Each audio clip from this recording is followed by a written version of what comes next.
As I'm studying up for the instrument rating exam, I thought for this episode we'd talk about standard rate turns, or otherwise known as rate 1 turns. I've chosen this topic as a good brush up because as part of the SACAA night rating, one has to do 10 hours of instrument flying, and as far as I'm aware, standard rate turns are pretty much critical for executing instrument procedures or instrument flying, whether it may be a holding pattern, procedural turn, or just a turn in general. Versus in VFR flying, I was taught medium, steep, and climbing turns, 30, 45, and 15 degrees angle of bank respectively. For this, we will firstly need a turn slip coordinator, artificial horizon, and vertical speed indicator, also known as the inverted V-scan. The inverted V-scan is useful because each instrument sources their data from 3 different inputs, pitot-static and gyroscopic sources, and so it helps to cross-check the artificial horizon is indicating correctly. The last instrument we need is the heading indicator. You'll notice the heading indicator has 45-degree intervals marked, which is useful to determine if you're on track with your turning times. So, with every 45 degrees you turn, you should take 15 seconds. So if you're behind or ahead, you can correct as you go along, as a complete 360-degree turn should be 2 minutes. To determine your angle of bank, you can either use the turn slip coordinator or by way of formula for your artificial horizon.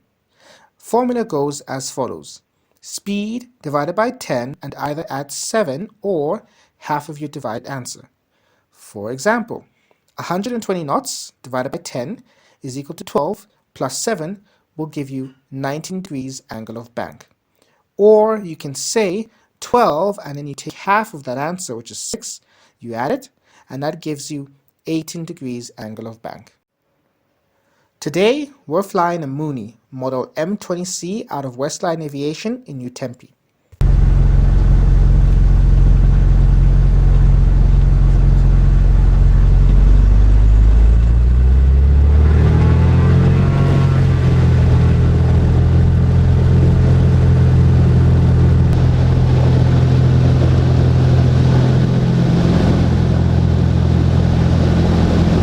As complex aircraft goes, the M20C is interesting as it's got the old Johnson bar as a landing gear, where you have to use brute force to get the gear up or down.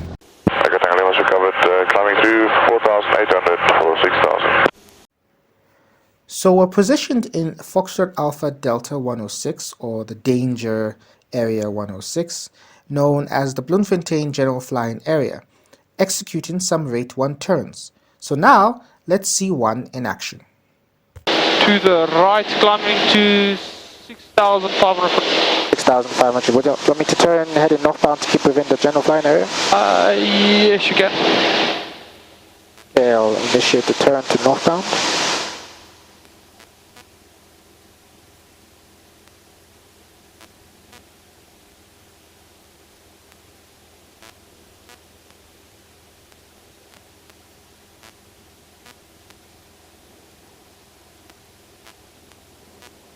Okay.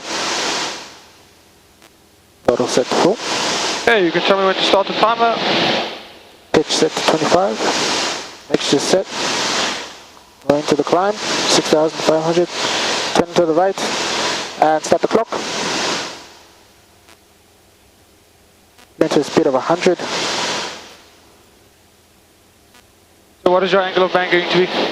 Should be 16 with 100 miles per hour, because that'll be 90 knots. Check.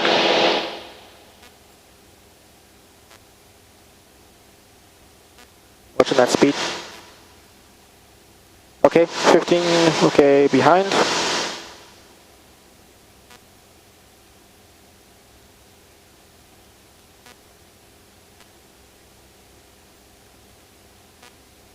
Don't drop the nose, look at the AH scan. Roger. Drop. Yep.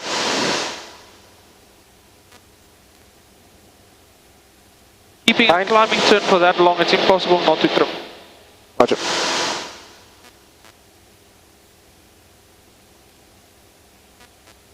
25. Behind. Okay, go 25-degree angle of bank to intercept. Okay, 25. Off. 6 seconds behind.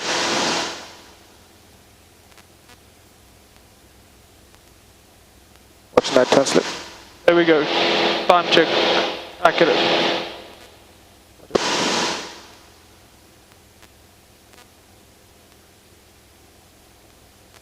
Six five. Check. 3 6. Keep the turn, keep the turn. Roger. Turn him again. Yep.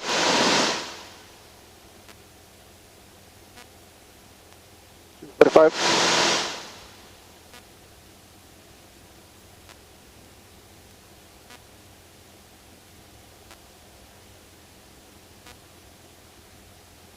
As your speed increases, your angle of bank needs to increase. Roger.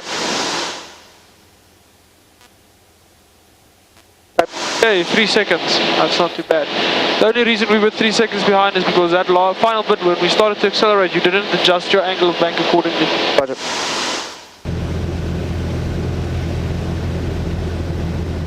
And that's it.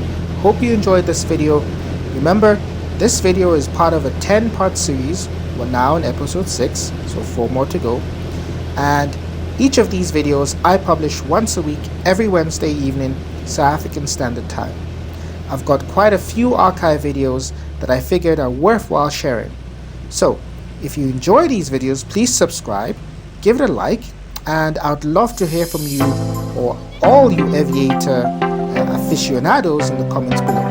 Thanks again, and safe landings to all.